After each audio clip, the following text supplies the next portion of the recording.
The Application Life Cycle Risk Management Podcast, Episode 26. Technical Debt is Inevitable.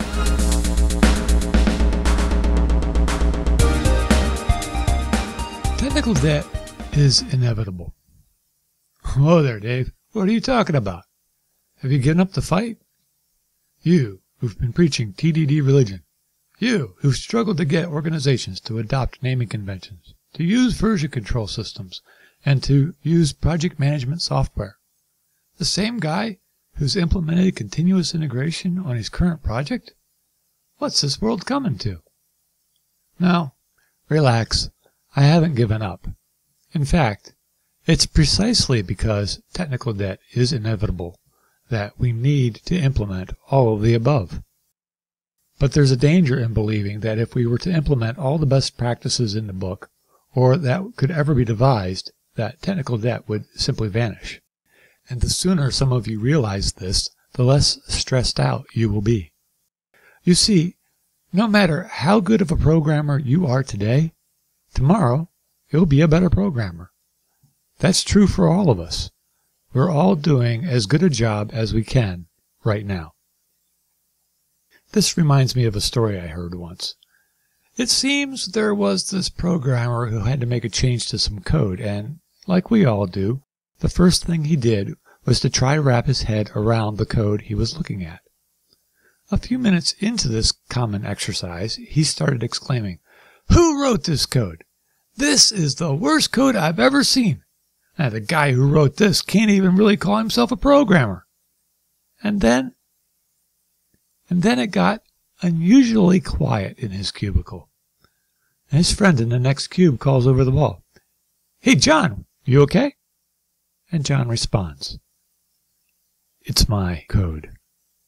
Now, the reason this is a funny story, well, it's a funny story for me anyhow, is because this happens to us all of the time.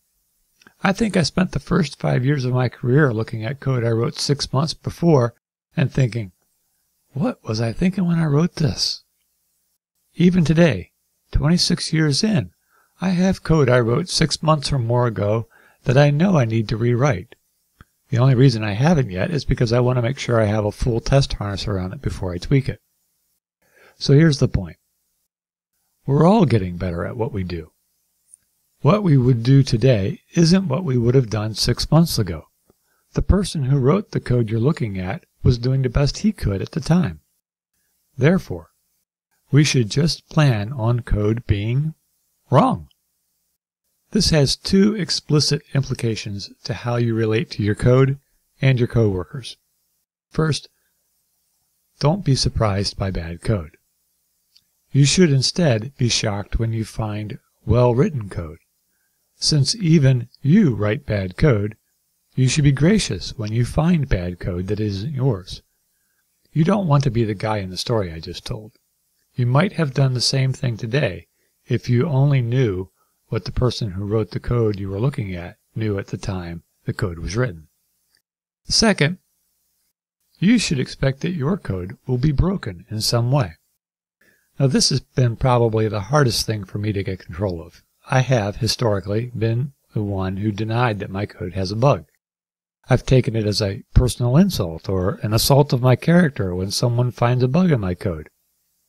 Until recently. Once I was able to internalize the fact that the person reporting the bug was not upset, that the only person who really expected me to be perfect was me, and that being wrong was part of being human, I was able to calm down a bit. You see, none of us are all-knowing. Most of us program for what the code is supposed to do and don't think about what it shouldn't do, which is where most of the bugs occur. And the spoken, written language is an imprecise communicator, even if you develop a dictionary for your project. You'll never get all of your terms defined. You just don't know what you don't know, and therefore, there will be bugs. Maybe you'll think, I should have known that. Well, yes, maybe you should have known that, but the fact is you didn't. When before I used to deny that the bug could even exist, My reaction now is, I wonder what's going on there. Okay, well, put it in the issue tracker and I'll fix it. No drama, no conflict, no denial, no blame.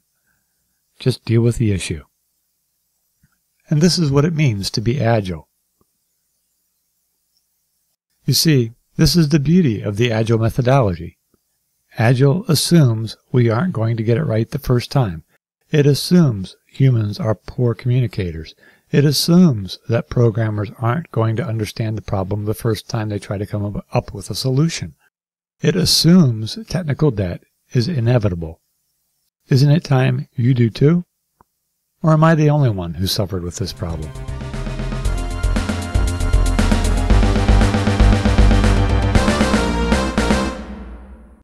For the links to items mentioned in this podcast, make sure you check out my blog at blog.dmbcllc.com.